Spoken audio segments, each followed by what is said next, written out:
മാണിക്കച്ചിറകുള്ള മാറത്തു കോരിയുള്ള വായാടി പക്ഷിക്കൂട്ടം വന്നുപോയി.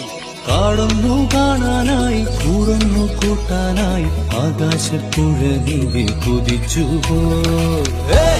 കണ്ടു മലനിര